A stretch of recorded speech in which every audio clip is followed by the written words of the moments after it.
Gary Chapman bilang ada 5 side of love language. Sekarang kita percaya kayak orang-orang kayak, love language itu apa sih? Love language itu bahasa sayang, bahasa cinta. Pertama ada act of service, ada service. Yang kedua ada physical touch. Jadi orang kalau misalnya sayang harus bersentuh, begitu. Yang ketiga harus give, memberikan atau menerima hadiah. Terus yang keempat ada quality time. Terus yang kelima ada words of affirmation. Kalau istilah kalau kita di Jakarta bilang haus validasi. Jadi kayak kita nggak tahu kalau dia benar sayang ke kita tanpa dibilang, lu sudah omong, lu sudah sayang beta kok, lu sudah omong. Jadi kadang-kadang kita itu haus validasi. Kadang kita mau percaya orang kalau dengan ada afirmasi, ada words of affirmation. Sementara tadi dibilang, saya tadi dengar penyampaian Pak Yandi, love is expressive, bukan sekedar omong. Ada dalam dia suka lu. Tadi Pak Yandi bilang, it's all about expression. Itu hanya diekspresikan, jangan cuma omong sah.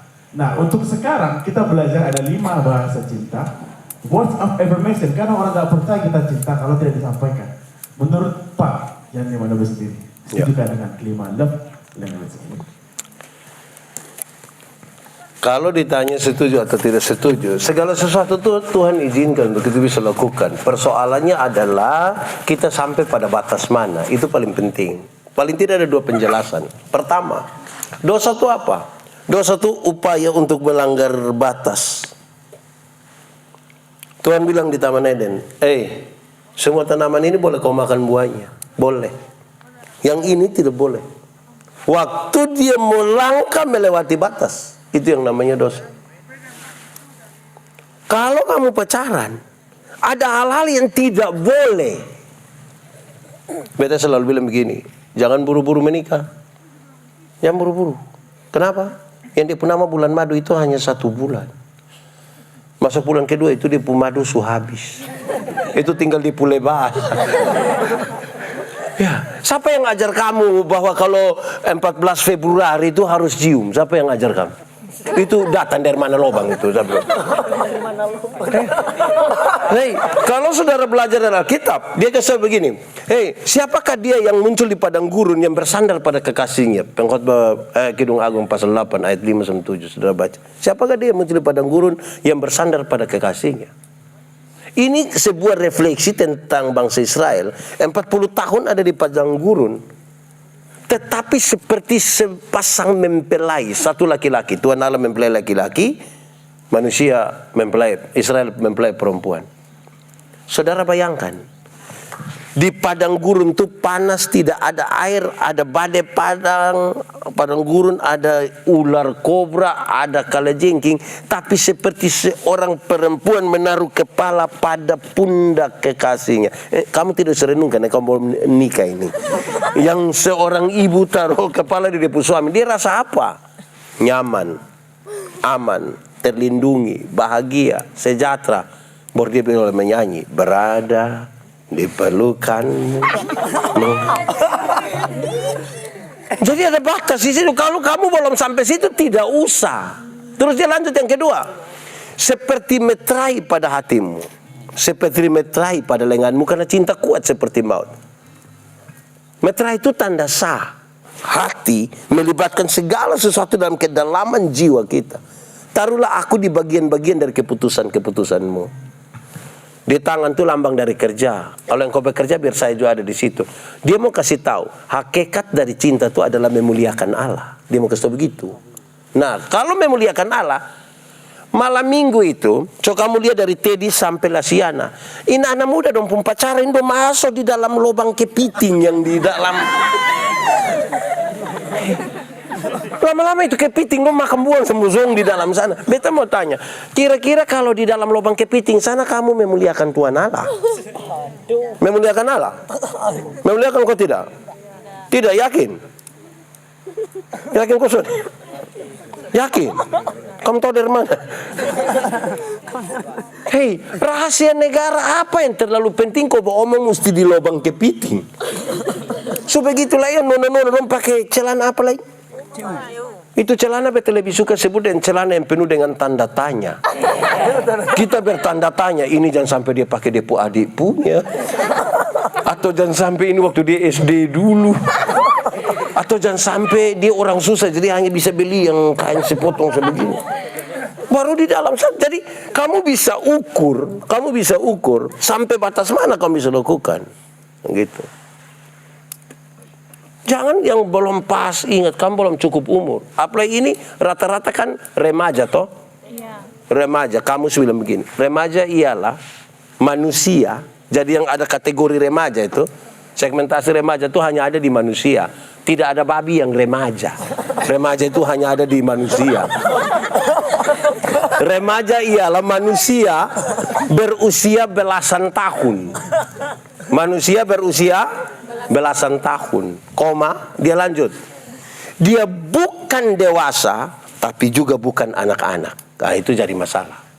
Bukan dewasa, tapi juga bukan. Ini masa yang sangat transisi. Karena itu ada banyak remaja. Di rumah dia bikin kayak anak-anak.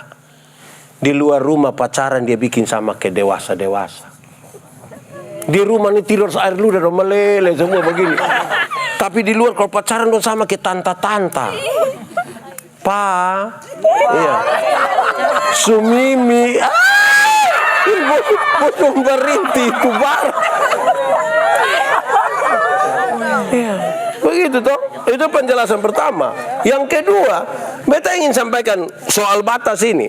Ingat, pada titik tertentu, kita tidak bisa kembali lagi ke nol. Contoh, kita dua berpasukan nih. Salam, botol dua jadi. Waktu jadi, ini betul-betul jaga jarak. Jalan tuh, ingat tuh, 1 meter. Jalan tuh bojong. Jalan, sana lama tangan dong su bisa sonto-sonto gini. Waktu tangan su bisa sonto begini, su tidak bisa kembali lagi jaga jarak. Su tidak kembali lagi, kecuali kalau marah.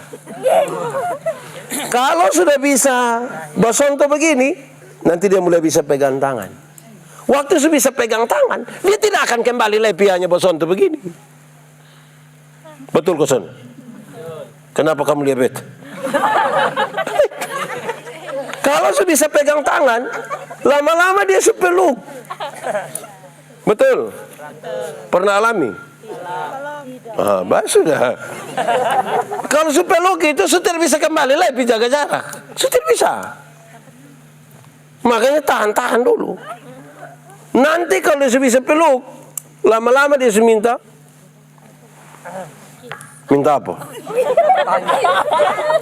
Begitu. Tanda tanya. Jadi kalau tanya beta, setuju kok tidak?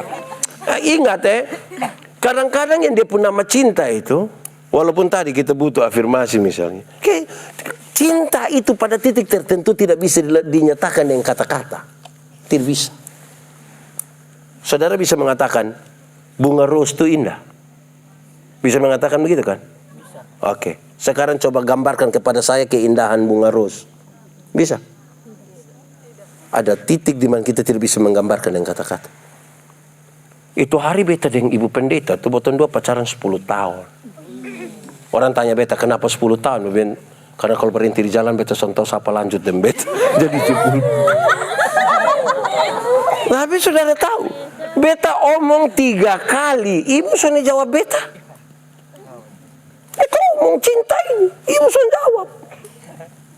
Sampai kali yang ketiga beta tanya, non, kok bisa jawab sedikit kok?